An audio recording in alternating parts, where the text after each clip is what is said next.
Hey everybody, Laura here. Welcome to Less House More Moolah podcast. This episode this week is going to be a little bit different. It is my birthday month, and there is a lot going on in my mind and a lot going on in my soul. And I thought I would share some of these pieces with you. This episode is not going to be shared on social media. It's really just for those of us that are following along with the things that I've been talking about that perhaps resonate with you. So it's my birthday month, and I have had quite a year. And as I've been reflecting on the year and all of the growth that the year has brought, all of the internal struggle that the year has brought, and all of the breadcrumbs that I have been following in my learning and self-development journey. There's been a lot of themes that are starting to coalesce and really steer me forward, both personally and professionally. And so I wanted to see what, if any, of this resonates with you.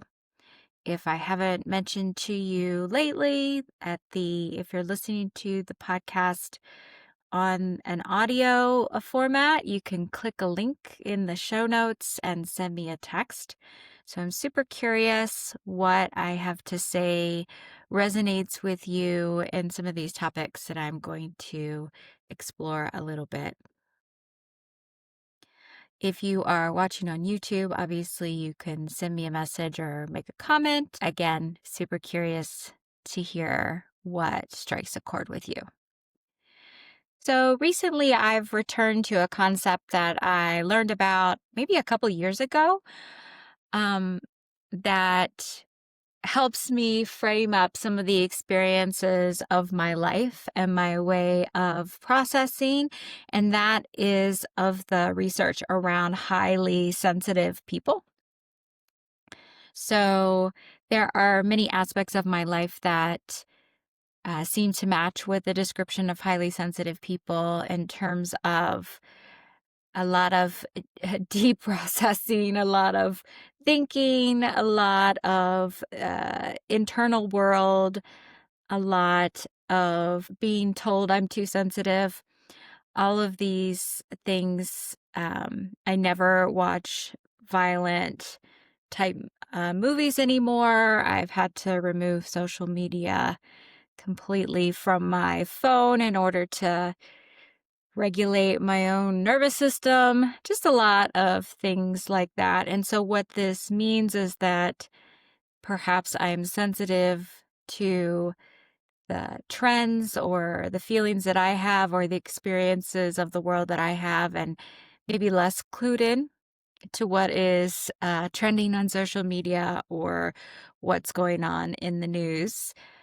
So even with those aspects being true, I have felt an increasing sense of urgency around preparing and being resilient in my life. So definitely I don't have any prepper influencers or conspiracy theorists in my LinkedIn feed that I look at. I just really tend to try to view things through my own lens and judge the world through my own experience and not get caught up in fear or scarcity. With that said, I think that it's true that we can all acknowledge that our world and our society are in a state of conflict and challenge right now that we have not seen in our lifetime. Certainly, there were struggles that we felt if you're my age in the 90s.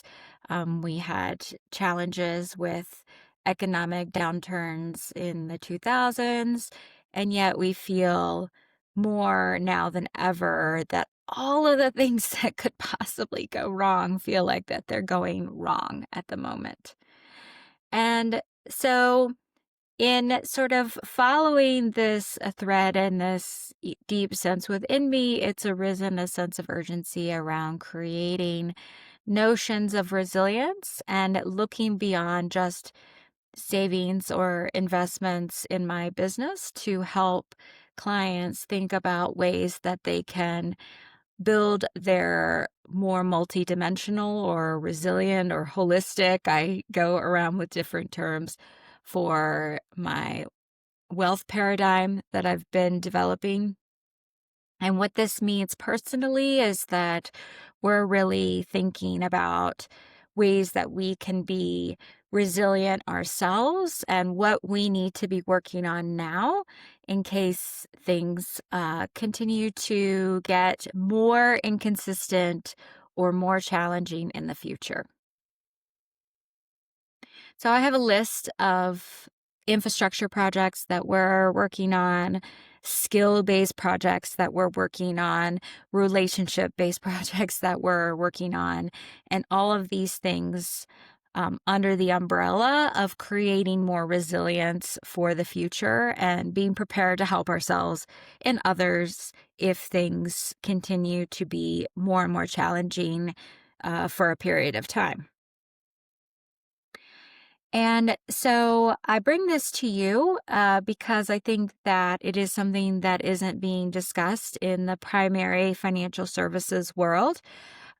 In fact, I was just had a realization last night that when I was in my corporate financial advising life, it was really kind of the mantra to stay the course, stay the course, stay the course, time in the market versus timing the market, which I don't disagree with now. But yet at the same time, I realized that all the charts on the walls only showed a relatively short period of time in history. And certainly there are cycles at work that go beyond just what we've seen happen over the last, say, 100 years since the last major crisis in our country or crisis period in our country. And so I just want to uh, let you into the inner world of how I'm thinking about things as I'm moving this podcast forward, as I'm moving my business forward, as I'm personally moving forward. I think that the tiny living, alternative living, anything where there is a intentional focus around your home and how your home is serving you personally and how it serves you in a multi-dimensional level, and perhaps how it allows you to have less obligation in terms of high housing cost is an important piece of that financial resilience. It's an important piece not only from a logistical perspective in terms of having less financial outlay that's required, having less debt, putting you at less risk of there being a crisis of that nature, but also allowing you to free up your bandwidth, to free up your mental capacity, to free up your spiritual capacity, to free up your overall burden in life to focus on other things that might be more contributory to the future for yourself and others, that might create more resilience for yourself when we're treadmilling always in order to pay that huge housing cost. We have a very short term focus. It's getting through the month and paying the bills of the month or maybe a year's time frame, but we're not thinking about what's happening in the whole cycle of history and where we are right now and what we can be doing to position ourselves in these modern times of uncertainty for resilience and for future. So I continue to be deeply rooted in this notion of financial freedom that comes from tiny or alternative or, whatever you want to call it, some sort of alternative American dream. And meanwhile, I'm also starting to grow that forward and expand that into a more comprehensive thought around resilience in these times that we're in, and doing a lot of reading and deep thinking about what that looks like for our future and how we can best position ourselves to be a resource, no matter how the future unfolds for us. So that was a lot of really kind of not surface level thoughts today. Um, but this is kind of a hint about where I'm heading. And so if any of this resonates with you, I would love to hear about it. And you can reach out to me any number of ways. I'd love to know what's on your mind and heart so that I can be thinking through that and creating content that will be useful for you. So thanks for your time today.